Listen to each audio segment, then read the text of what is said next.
우리 모두가 알다시피 이 자리는 참으로 부담스러운 자리입니다.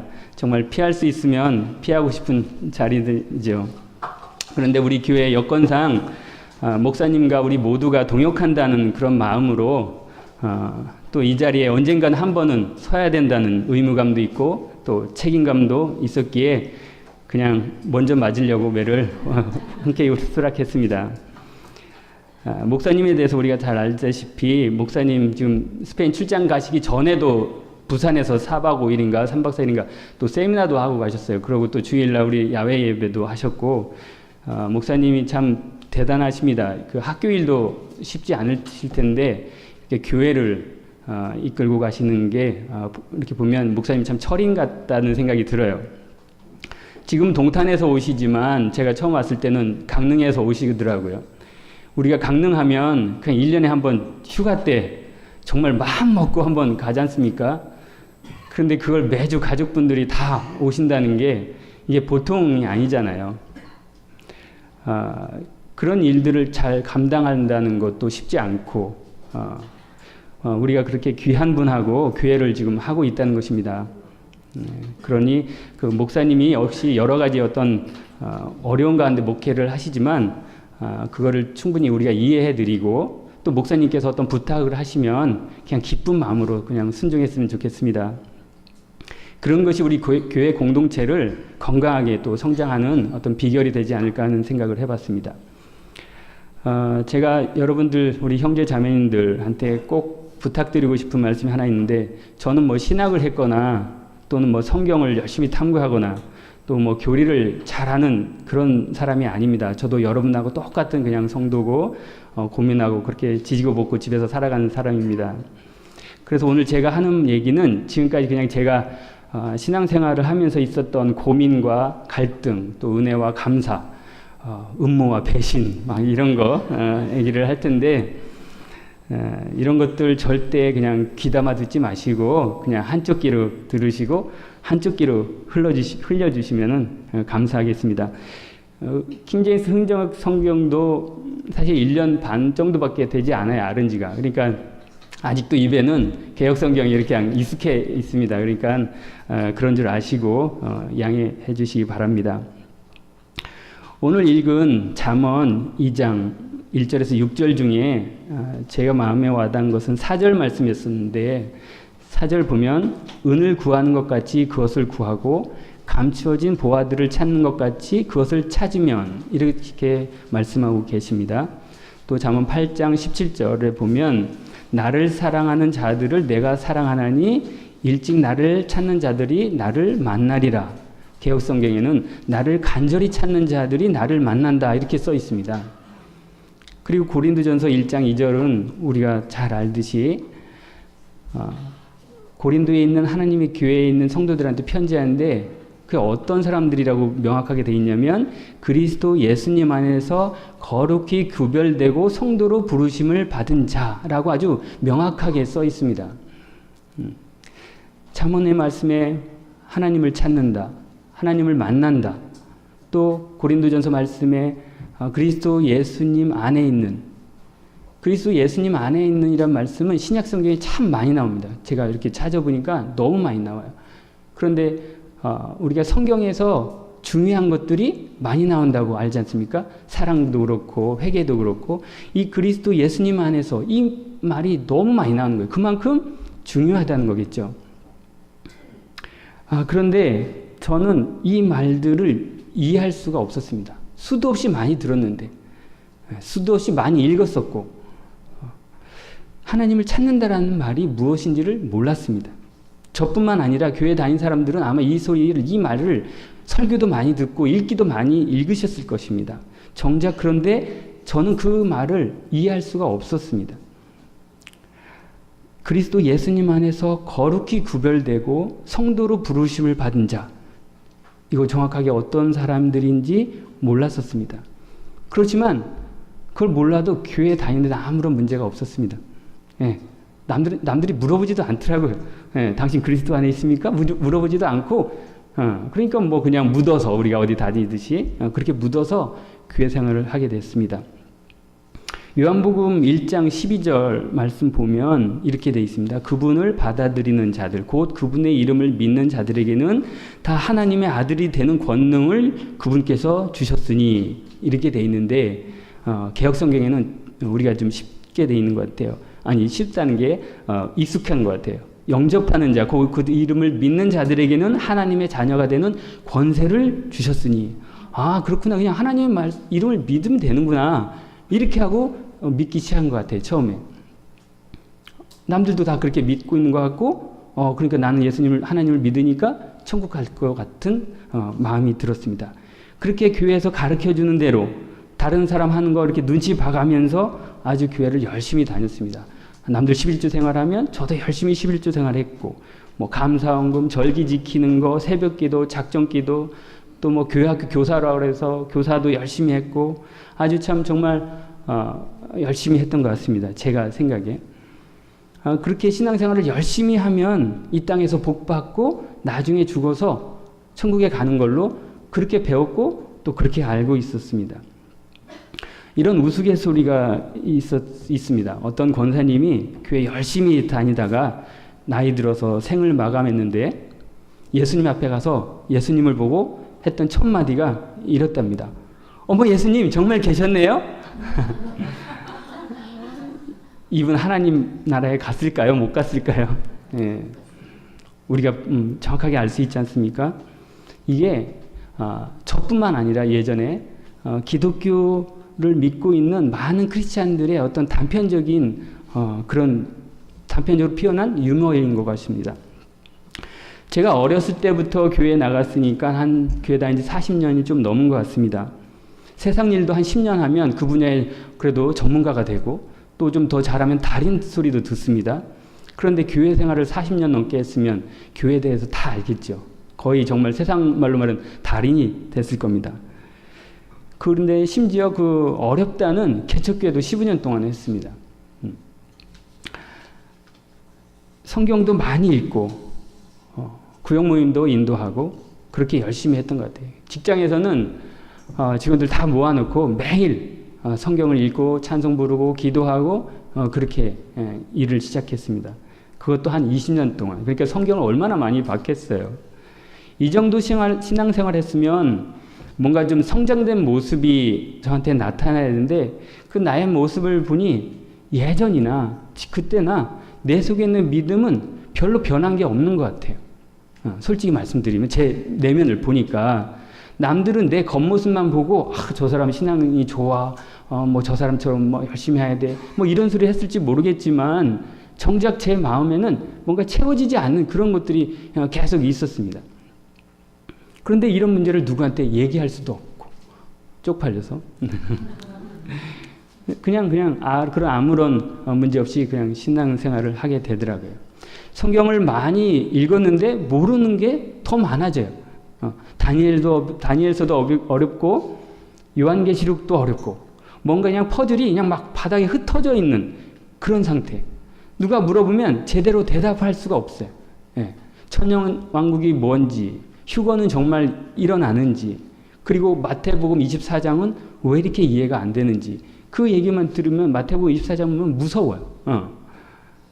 성경을 알면 알수록 더 궁금한 게 많아졌습니다. 목사님 목도 안 타시나 물을 안 드시네. 아유, 저는 몇 번 하지도 않았는데 죄송합니다.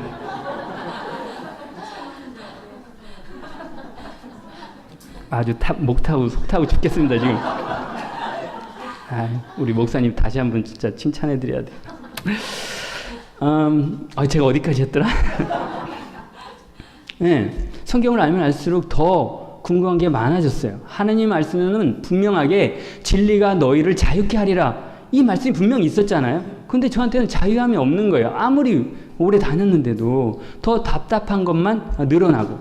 마태복음 11장 28절에 이렇게 되어 있습니다. 수고하고 무거운 짐진 자들아 모든 자들아 너희는 내게로 오라. 내가 너희에게 안식을 주리라. 개역성경으로는 수고하고 무거운 짐진 자들아 다 내게로 오라. 내가 너희를 쉬게 하리라. 이 말씀도 우리가 너무 많이 들었던 말씀 아닙니까? 그런데 정작 무거운 짐, 쉰다, 안식한다. 이 말이 도대체 이해가 안 되는 거예요. 그냥 세상에서 무거운 짐, 내가 어려운 문제 있을 때, 가정에 문제 있을 때, 일이 잘 안 풀릴 때, 어떤 일을 시작하려고 할 때, 이런 문제들을 가지고 교회에서 막 기도하는 거, 이런 걸로 생각을 했는데, 안 되는 거예요. 왜? 이게 해결이 돼야 되는데, 아니, 그 문제가 해결이 돼야 된다는 게 아니라, 제 마음의 어떤 근본적인 게 해결이 돼야 되는데, 안 되더라고요. 그래서, 이걸 어떻게 해야 되나. 기존 그 교회에서는 잘 안 가르쳐주고, 그래서 말씀을 좀 배워보려고 이렇게 좀 찾아보려고 했어요. 그런데 겁나더라고요. 왜 그러냐면 그때 막 신천지 이런 사람들이 막 잡아다가 막 6개월 동안 이럴까봐 교회에서도 어떻게 교육하냐면 절대 어디 가서 성경 공부하지 말고 뭐 만나서 얘기하지도 말고 이단은 접촉도 하지 말고 아주 막 봉쇄한 그런 시기니까. 저도 막 그래서 그런 사람들 이렇게 하면 모르니까 그런 사람들 얘기하면 막 현혹될 것 같고 빠져들 것 같더라고요. 그래서 절대 그런 사람들을 안 만났습니다. 그렇게 고민을 하다가 제가 어떤 말씀에 근거해서 기도하기 시작했어요. 한번 성경을 찾아보겠습니다. 마태복음 7장인데요. 마태복음 7장 7절에서 11절 말씀입니다. 이것도 우리가 너무 잘 아는 말씀인데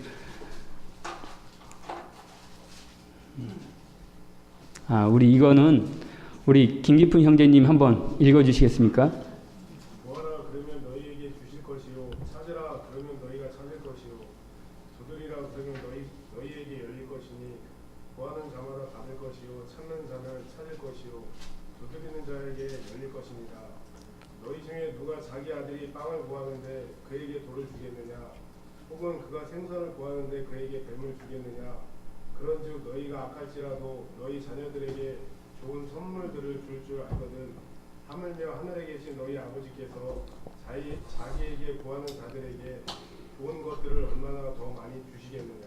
아멘. 예, 이 말씀 우리가 너무 잘 알잖아요. 저도 이 말씀 의지해가지고 하나님 앞에 구하기 시작했습니다. 주님, 제가 믿고 있는 이 믿음이 옳은 믿음입니까?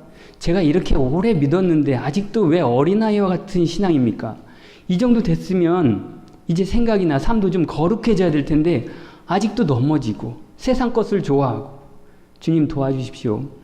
주님을 만나고 싶습니다. 거듭난다는 것이 무엇입니까? 막 이런 식으로 기도할 때마다 이런 기도를 했었던 것 같습니다.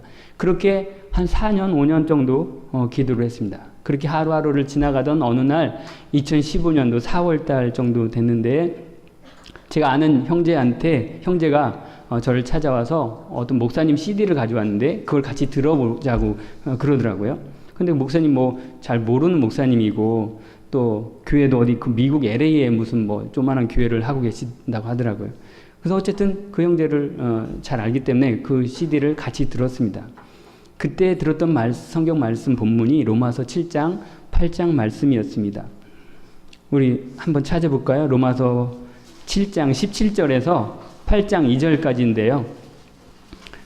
로마서 7장 17절에서 8장 2절까지.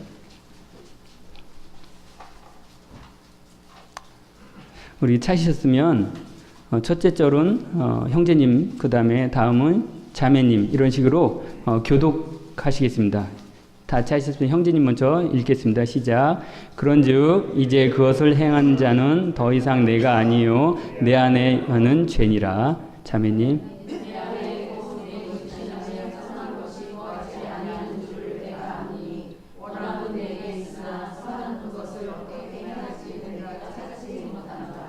이는 내가 원하는 선은 내가 행하지 아니하고 도리어 내가 원치 아니하는 악을 곧 그것을 내가 행하기 때문이라.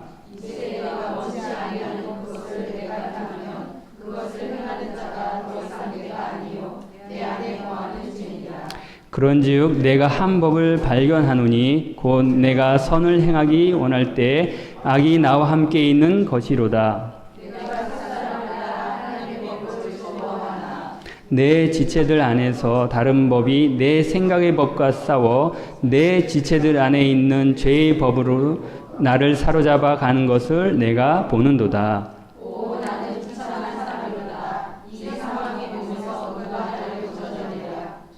예수 그리스도 우리 주를 통하여 내가 하나님께 감사하노라.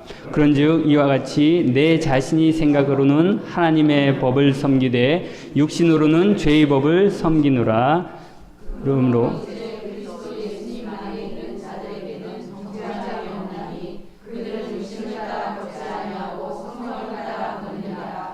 이는 그리스도 예수님 안에 있는 생명의 성령의 법이 죄와 사망의 법에서 나를 해방시켰기 때문이라. 아멘. 이 말씀으로 그날 설교를 듣는데 그냥 이 말씀이 제 마음에 탁 꽂히는 거예요. 그러면서 내가 무릎을 탁 쳤어요. 그렇구나. 내가 이제 정죄함을 안 받아도 되는데 계속 정죄함을 받은 거예요. 이 말씀을 예전에도 많이 들었는데 그날 그 말씀이 그냥 제 마음에 딱 꽂혔습니다. 그리스도 예수님 안에 있는 자는 결코 정죄함이 없구나. 이제부터 이제까지는 내가 사단한테 정죄를 받았구나. 그렇게 말씀을 깨닫고 너무 감격했어요. 그때 그 감동이 지금도 아직도 생생합니다. 이 말씀을 깨닫지 못했을 때는 나도 모르게 육신의 죄들이 나오잖아요. 그럼 사단이 저한테 이럽니다. 야, 내가 그러고도 하나님의 자녀냐? 그래서 천국 가겠어? 너 아직 멀었어. 말씀대로 살지도 못하면서 어떻게 세상의 빛과 소금의 역할을 한다고 막 이렇게 저를 정죄하는 것입니다. 그러면 저는 그 소리를 듣고 나락으로 떨어져. 그래, 난 안 돼. 난 아직도 멀었어. 난 절대 거룩해질 수가 없어. 이런 일들이 반복되는 것이었습니다. 그런데 이 로마서 7장 8장 말씀으로 깨닫고 나서는 이제 사탄한테 이렇게 합니다. 사단이 예전처럼 정죄하면 사단아, 그래, 나는 육신을 가지고 있어서 할 수 없어. 그렇지만 내가 그리스도 예수님 안에 있고 성령의 법이 죄와 사망의 법에서 나를 해방시켜 주셨기 때문에 사단아, 너는 나를 율법으로 정죄할 수 없어. 라고 단호하게 외칩니다. 그리고 물리칩니다.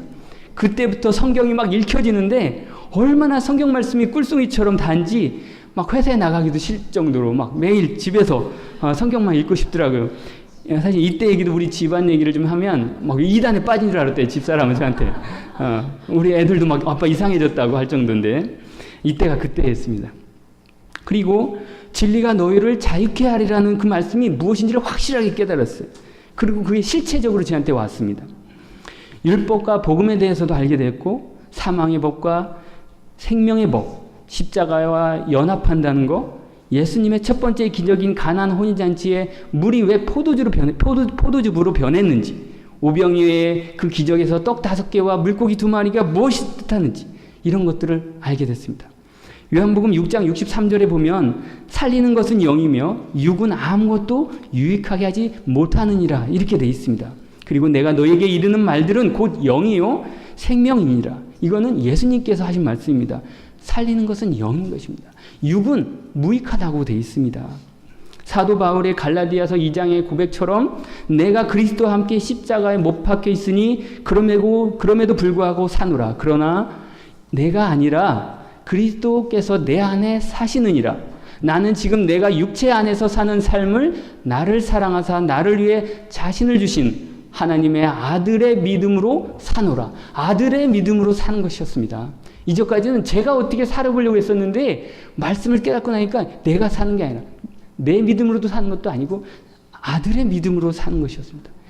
이 말씀을 통해 나도 그리스도와 함께 십자가에 못 박혀 있는 것을 분명하게 보게 되었습니다. 또 우연찮게 킵바이블을 알게 됐는데 그것을 통해서 제가 궁금했던 것들, 모르는 것들을 많이 알게 됐습니다. 말씀의 대상이 유대인과 이방인과 교회가 있다는 것도 알게 되었고 노아 시대, 그 다음에 네피림, 다니엘의 70일에 두 큰 산 위에 그 사이에 있는 은혜의 해인 교회 시대, 그리고 주님께서 신부들을 데리러 내리러 오신 휴거, 신원의 날인 7년 환란, 천년왕국이 메시아왕국이 뭔지를 알게 되었습니다. 지금까지 흩어져 있던 퍼즐들이 착착착 맞춰지는데 너무 신기하고 감사했었습니다. 그럼 그렇지, 하나님께서 이렇게 성경을 보존해 주신 이유는 우리 같은 믿는 자들이 하나님의 계획을 알고 그 복된 소망을 갖고 살으라고 해주신 것이구나. 그렇구나. 그때부터 저 삶은 정말 많이 달라졌습니다. 제가 하나님을 만나고 나서 더 확실하게 알게 된 것은 이 땅의 삶이 나그네의 삶이라는 것이었습니다. 성경 말씀 히브리서 11장 믿음장인데 우리 한번 이거 마지막으로 찾아보겠습니다. 히브리서 11장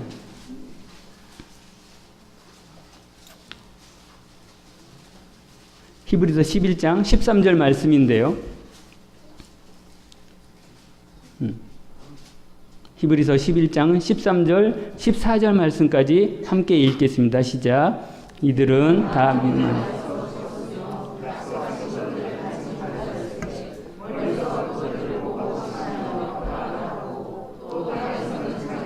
나그네요 순례자라 고백하였으니 그런 것들을 말하는 자들은 자기들이 본향을 찾고 있음을 분명히 나타냅니다.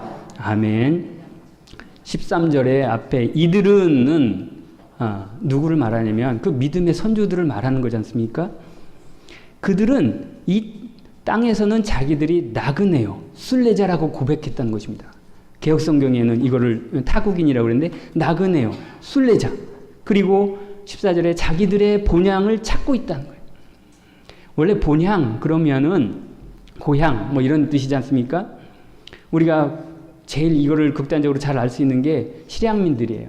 실향민들은 고향을 가고 싶어도 못 가니까 임진각에서 먼 북한 쪽을 바라보면서 그냥 언제 갈까? 부모님은 잘 계실까? 내 친척들은 잘 있을까? 이렇게 고민해. 거기서 왔기 때문에 거기를 다시 돌아가고 싶은 거예요.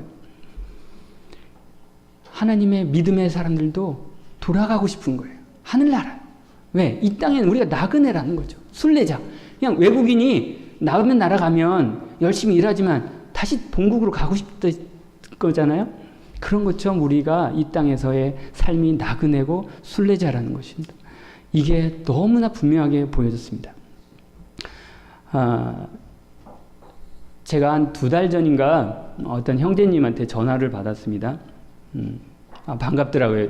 예기치 않게 형제한테 전화가 오니까 형제님 반가워요. 그래서 막 이제 인사도 나누고 이렇게 했는데 형제님 제가 형님한테 지금 가서 점심을 좀 같이 먹고 싶은데 점심을 아직 안 하셨으면 같이 하자. 그때가 한 11시 한 50분 정도 됐는데 이제 좀 있으면 점심을 먹을 시간이었는데 같이 먹자고. 그래서 오시라고. 근데 사실 그분이 대전에 있는 분이 아니라 좀 멀리 있어요. 그러니까 오려면 한참 걸리는데 보고 싶으니까 오신다고 또 저도 기다려주고. 그래서 기다렸다가 오셔서 회사 근처에서 식사하시고 또 저희 사무실에서 차 마시면서 이제 이런저런 얘기를 하는데 여러분 세상 사람들 저도 뭐 세상에 나가서 친구들이 있고 만나보면 그들의 얘기는 그렇습니다. 야 어디에다가 뭐 어떻게 투자해야 좋대더라? 야 어디에다 어디 주식 좋대? 이런 얘기밖에 안 해요. 너네 아들 어디 서울대 갔네? 우리 아들 막 세상의 자랑, 이생의 자랑, 육신의 자랑들을 그렇게. 근데 그 형제랑은 대화가 뭐냐면 우리 형제 중에 어떤 지체가 요즘 어려움 당하는데 참 우리가 어떻게 좀 그 형제를 도울 수 없을까? 하여튼 좀 우리가 같이 기도해 주자. 뭐 이런 얘기. 그리고 자기가 받았던 지난주에 목사님 말씀에 내가 참 이런 거 찔림이 왔었다. 이런 게 도전. 이런 얘기를 하는. 이게 믿음의 형제들이 나누는 대화이지 않습니까? 그 중에 대화의 핵심이 뭐였냐면 그 형제가 그랬습니다. 저도 그거에 참 동의합니다. 우리가 어렸을 때 기억 다 나실 거예요. 밖에 동네 앞에 나가서 친구들이 모여가지고 또래들이 모여가지고 막 이렇게 장난합니다. 땅 따먹기도 하고 또 저 같으면 막 이렇게 뭘 만들고 도로도 내고 건물도 짓고 막 집이라고도 하고 이렇게 해서 막 벽돌로 이렇게 자동차를 만들고 이렇게 해서 놀았던 기억이 나는데 한참 놀다가 집에서 무슨 소리가 들냐면 어머니께서 누구누구야 어서 들어와 손 씻고 딱 그 소리가 들립니다. 그러면 그 아이들이 그냥 똑같이 손 탁 털고 다 집으로 갑니다. 거기 이거 내가 안 합니다. 싹. 그 형제가 그렇듯이 우리가 이 땅에 살면서 주님 부르시면 언제든지 손 탈고 딱 올라가야 된다는 그 얘기를 하는데 정말 저도 그 생각을 하고 있었는데 그 형제도 그 얘기를 하는 거예요. 그렇죠. 우리가 자꾸 이 땅에 뭔가를 누리려고 이 땅에 뭔가를 모아놓으려고 예수님께서 하신 말씀 중에 이게 문득 생각이 나네요. 어떤 부자가 소출이 많아서 창고를 들렸더니 창고가 너무 작은 거예요. 그래서 이 창고를 헐고 다시 크게 짓겠다. 그래서 왜 소출을 다 쟁여놓으려고? 그러니까 예수님이 하신 말씀이 네 영을 오늘 취하면 그게 무슨 소리냐? 그런 것이거든요. 그래서 그 형제하고의 막 시간이 막 길었어요. 근데 하여튼 그 형제랑 그런 얘기를 했던 게 기억이 나고 또 한 형제가 또 기억이 나는데 그 형제는 만난 건 아니고 전화 통화 얘기를 잠깐 짧게 해드릴게요. 어떤 형제한테 전화가 왔어요. 한참 일하는데 예 형제님 반갑습니다. 요즘 어떻게 지내요? 뭐 이런 식으로 이렇게 얘기를 통화를 하고 근데 그 형제가 하는 말이 아주 뭐 되게 막 미안하게 형제님 제가 부탁이 하나 있다는 거예요. 그런데 그 부탁이 있다는 그 뉘앙스의 어떤 느낌이 뭔가 막 돈 막 잔뜩 빌려달라는 제가 집사람한테 막 무슨 막 이렇게 사정 뭐 빌려달 때 사정하듯이 그렇게 뭐랄까 애절하다나 좀 간절하게 그래서 이게 무슨 부탁을 하시려고 이렇게 하나 그랬더니 얘기가 이렇습니다. 형제님 제가 몇째 주에 교회 청소인데 그날 개인적인 일이 있어서 교회를 못 나갈 것 같습니다. 그러니까 청소를 좀 바꿔주실 수 있냐고 바꿔주세요도 아니에요. 바꿔줄 수 있냐고 이렇게 전화를 하시는 거예요. 예? 그 소리를 딱 듣고 참 그 얘기하는데 그렇게 그래서 생각이 난 아직 멀었다. 저 같으면 그냥 전화 안 해요. 뭐 다른 사람이 하겠지. 뭐 나 말고 형제가 한둘이야? 전 전화 안 합니다. 그런데 그 형제는 전화하시더라고요. 저는 그때 느꼈습니다. 난 참 좋은 형제들하고 신앙생활을 하는구나. 내가 참 배울 게 많구나. 난 아직 멀었구나. 이런 생각을 했어요. 저는 처음에 우리 교회를 알게 돼서 참 너무 감사했습니다. 제가 말씀을 통해 하나님을 만나고 나서 기존 교회에서 얼마나 비성경적인 것들이 많이 있는지를 알게 됐어요. 목사를 제사장으로 섬기는 거, 성전 건축하는 거, 뭐 방언과 은사를